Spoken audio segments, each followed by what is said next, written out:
SCP-3000. Object Class: Thaumiel.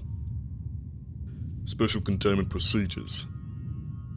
The area containing SCP-3000, currently a region of the Bay of Bengal, roughly 300 kilometers in diameter, is to be routinely patrolled by Foundation naval vessels. Under no circumstances are civilians allowed to attempt deep-sea exploration or diving efforts in the quarantined area. Individuals believed to have contacted SCP-3000 are to be contained, quarantined, and processed at Site-151. Individuals affected by the anomalous properties of SCP-3000 are to be held in containment indefinitely. The Foundation's submarine SCP-F-Aragon is to monitor the location of the foremost section of SCP-3000, currently located within the Ganges Fan, roughly 0.7 kilometers beneath the bay. The Aragon is tasked with carrying out the Aztec Protocol, and staffing regulations on board the vessel are subject to the guidelines of that protocol. For a full description of the Aztec Protocol, see Addendum 3000.2. There is currently no known cure for exposure to SCP-3000. As such, affected individuals should be contained and quarantined for further evaluation. Individuals stationed aboard the SCP-F-Aragon are not permitted to leave the vessel except for the purposes of carrying out the necessary procedures of the Aztec Protocol. Individuals who leave the vessel without proper authorization are to be considered lost. Under no circumstances should any individual interact with SCP-3000 without authorization. Description: SCP-3000 is a massive aquatic serpentine entity, strongly resembling a giant moray eel. The full length of SCP-3000 is impossible to determine, but is hypothesized to be 600 and 900 kilometers long. The head of SCP-3000 measures roughly 2.5 meters in diameter, and sections of the body proper are as large as 10 meters in diameter. SCP-3000 is typically a sedentary creature, only moving its head in response to certain stimuli or during feeding. The majority of its body is located in and around the Ganges Fan, and rarely moves at all. SCP-3000 is carnivorous, and despite its sedentary nature, is capable of moving quickly to dispatch prey. Despite its size, it is hypothesized that SCP-3000 does not require sustenance to maintain its biological functions.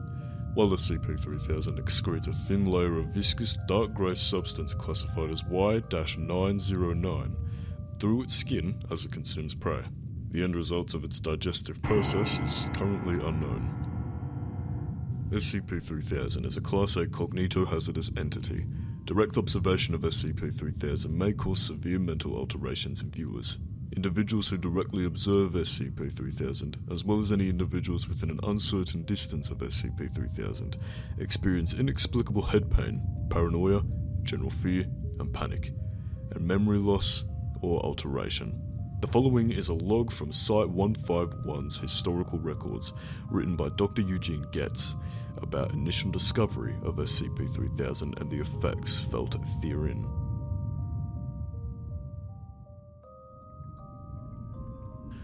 The unease was felt throughout the entire crew as we descended on that first night.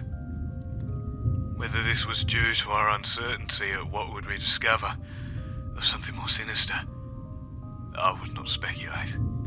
As we continued to descend, Williams began sweating profusely. When asked about it, he wouldn't respond, stating that he was missing something he couldn't deduce. As our descent continued, he began to act more and more erratically, at one point addressing myself as Darlene, and expressing uncertainty as the tasks he was assigned to handle. Similar feelings were expressed by other members of the crew, but Williams felt it most. His mimetic resistance was by far the lowest of all of us, but he was a biologist, not a memectus. When we finally came into contact with the entity, he began whimpering, and he had to be sedated. I remember him muttering the word "no" over and over again, as if in disbelief. He went silent after a while as we approached its head, and when I looked back at him, something had gone from his eyes. He did not even as so much as blink as we made our final descent. At around 940 hours, we first observed the head of the entity. The unease was palpable now. Several other crew members complained of feeling hazy, and of being uncertain of what they were supposed to be doing. Captain Ritter, ever the man's man, he wrote it all off as nitrogen intoxication and forced them to continue approaching the entity. When we were within 50 meters, the entity turned slowly to look at us, and even now, as I recall watching this thing coil around in the darkness, I can still hear Williams barking like a mad dog in the rear of the vessel, screaming and flailing, shouting about how he could see its head. Perkins and Harrison tried to restrain him, but he got free and smashed his face in one of the portholes. He hit it so hard he cracked the inner layer of glass. The damage was so bad enough that we had to surface. We tried to give Williams medical attention, but he was too far from gone. At that point, he had popped himself against the glass, and despite the trauma, he still spoke briefly as he lay dying. Nobody recorded it. We didn't think of it at the time. But I remember it well enough. He said, "There's nothing. Nothing. Nothing." By the time we had reached the surface several hours later, Williams was dead. At the time I didn't think much about it.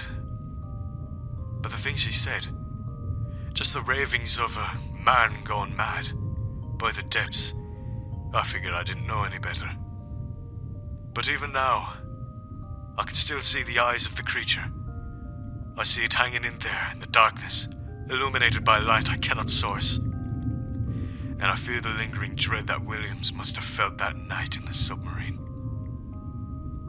as he was overcome by whatever void that foul thing slithered out of.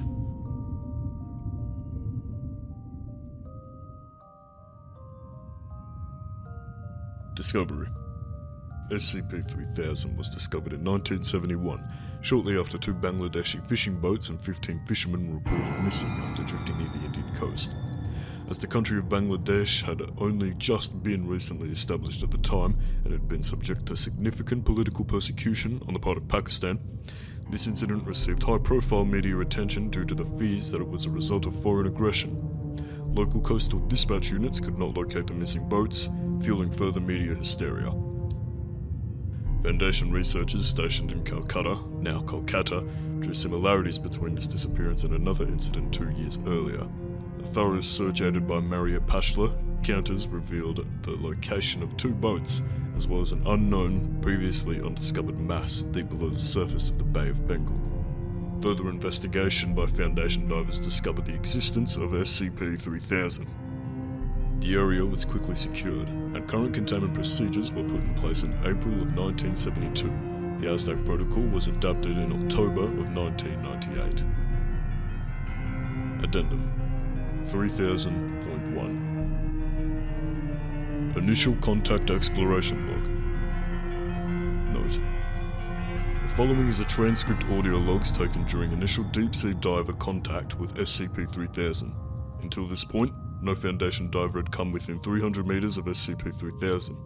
Divers were tasked with assessing the creature and determining the source of the thick grey fluid that had been observed floating around its head. Dive team was composed of 3 members of MTF Orion 9, Kingfishers. Led by MTF-0-9 Alpha, launch point was through the airlock of the Foundation submarine SCP-F Stravinsky. All divers were equipped with high-pressure suits, as well as front-facing headlamps. Additionally, a tether was connected to MTF-0-9 Alpha, which was then connected in a T shape out of both Bravo and Foxtrot. Alright, Command, we're situated in the airlock and ready to roll. Confirmed. Alright, go ahead and sound off. Orion 9 Alpha, check. Orion 9 Bravo, check. Alright, man. We're in position about 500 meters from the head of this creature. Make sure your tethers are on good and tight. We don't want any of you getting separated out there. What's visibility like down here today, Command? Stand by. About 3 meters. So it's dark as fuck. Got it. Why are we so far out? Well, the size of this thing is hard to comprehend, and it's wrapped up in itself in several places. We can't get too close because there's too much body there. The entity hasn't moved in about 3 weeks. At all? Affirmative. Moves slightly with the currents down here, but nothing more than that. If it weren't for the head movement that was observed by the first submersible team, we probably wouldn't even know it was alive or not. That's reassuring. Alright, tethers are tight. Flood the chamber. Confirmed. Rushing water is heard as the airlock chamber floods. No other sound is heard for several minutes after some time. The sound of rushing water stops. You both good? Yeah, I'm good. It's fucking cold. Oh, suck it up, princess. Hopefully we won't be out for long then. Turn on your lights, boys. Here we go.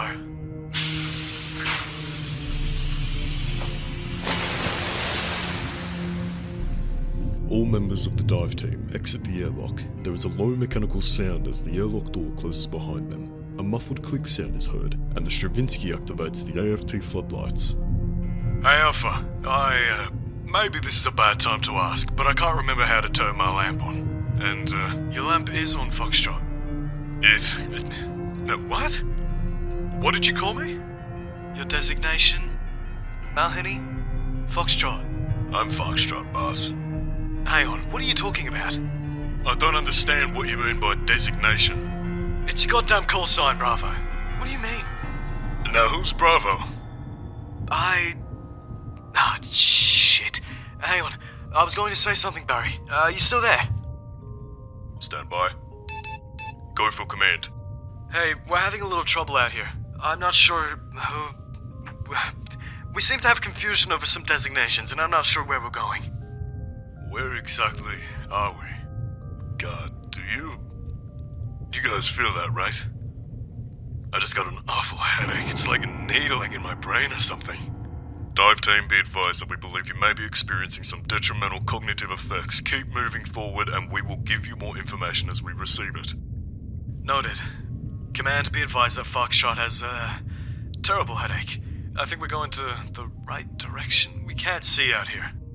You are roughly 150 meters from the head of the entity, Alpha. You should be getting a visual soon. Command, I don't see anything. Where are we?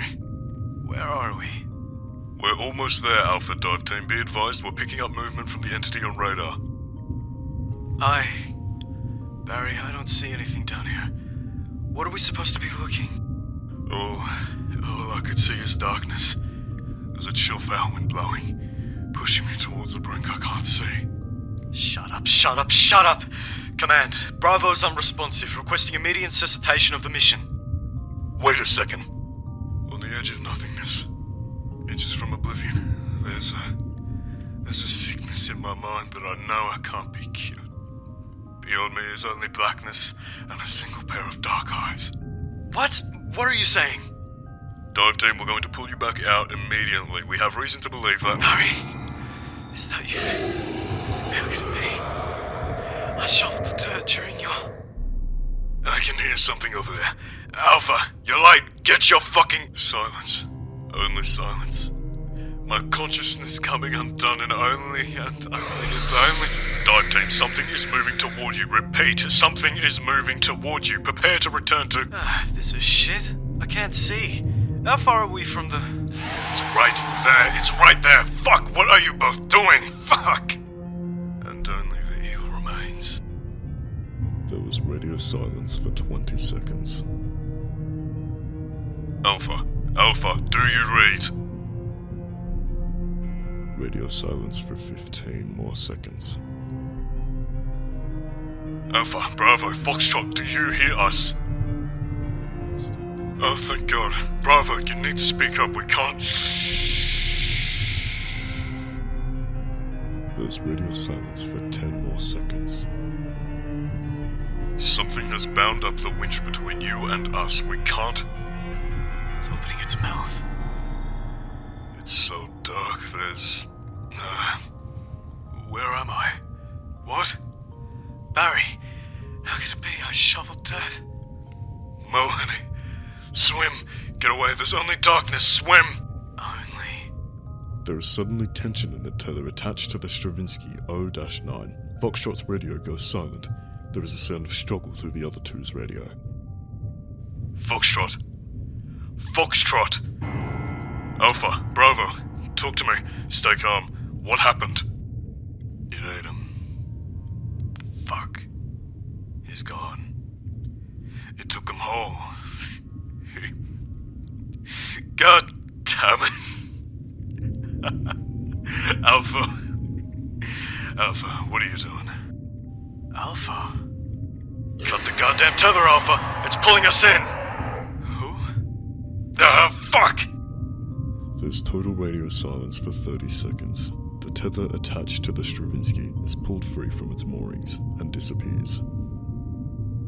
Alpha, Bravo, do you copy? This is Bravo. I'm floating in the dark. I can see shapes moving through the fog, but they're hard to make out. I cut my tether. Alpha wouldn't. I think he's gone. I don't see his light anymore. Acknowledged. We're coming to... Hang on. Just let me think for a second. Cognition. This thing. It doesn't work around it. Your brain can't form it. It hurts. It's like dying and... Bravo, do you have eyes on the entity? It's in my head. Guys coiled up in there like a snake. And something about it is caustic. I can see it. Just in front of me. It's not doing anything. It isn't moving. Just hanging there. With its mouth open. I think it's finished eating. That fluid is seeping through the skin around its head. About a meter back. Just looking at the stuff is making me... like the room is spinning. I feel nauseous. My head isn't working right.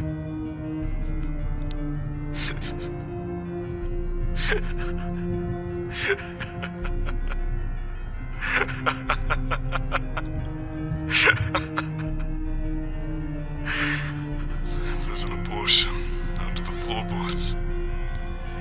And another in the... Oh, wait, this is wrong. That wasn't me. Who said that?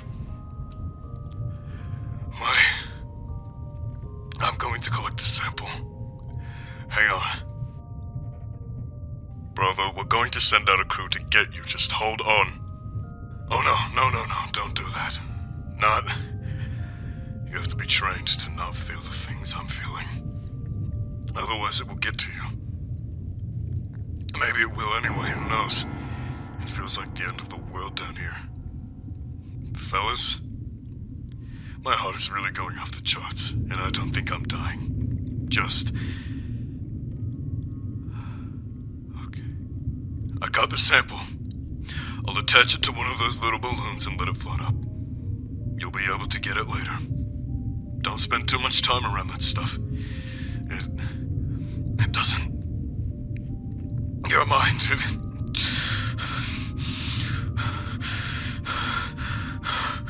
Bravo, are you okay?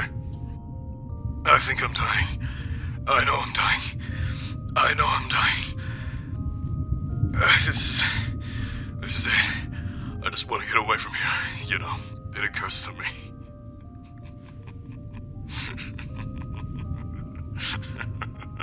Don't send anyone else out here. It's so dark. Bravo.